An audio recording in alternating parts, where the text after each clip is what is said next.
আসসালামু আলাইকুম। আপনারা কেমন আছেন?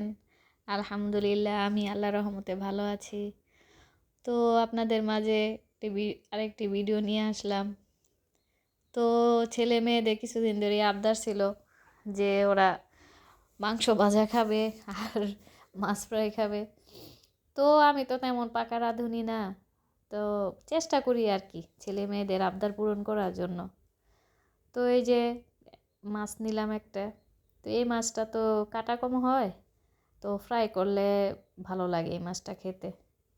তো আমাদের তো এখন জাতীয় মাছ হয়ে গেছে পাঙ্গাস তেলাপিয়া মাছ। তো এই তো খাই আর কি।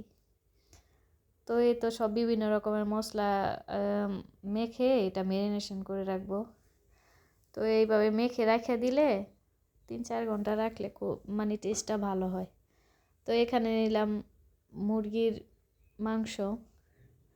তো বিভিন্ন রকম মশলা দিয়ে এটাও মাখতেছি। তো ছেলে মেয়েদের আবদার তো পূরণ করতেই হয়।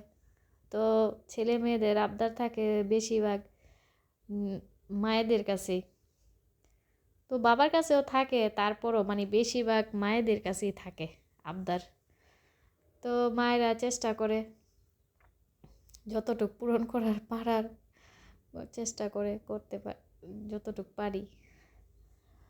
তো বিয়ের একটা মেয়ে তো বিয়ের আগে বাবা মার কাছে আবদার করতো। তো বিয়ের পরে তো হাজবেন্ডের স্বামীর কাছে আবদার করে। তো সেই আবদারের জায়গাটা যদি হয় ভালোবাসার আবেগের, আর মানুষটা যদি হয় খাঁটি, তা তো কোনো কথাই নেই, সেই মেয়ে রাজকপাল আর কি।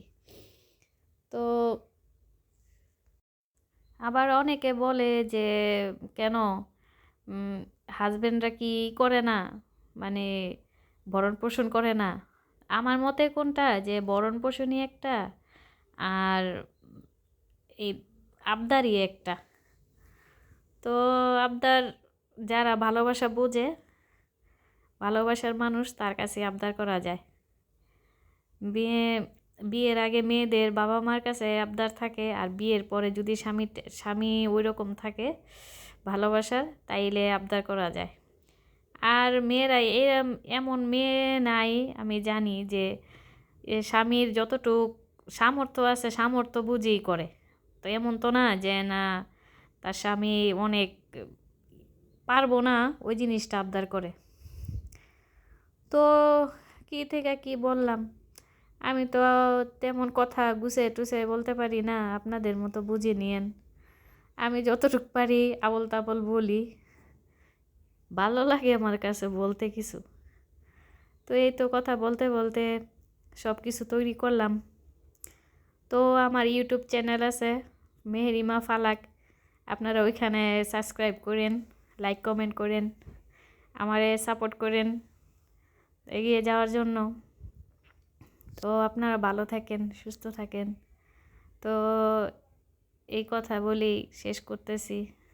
আল্লাহ হাফেজ।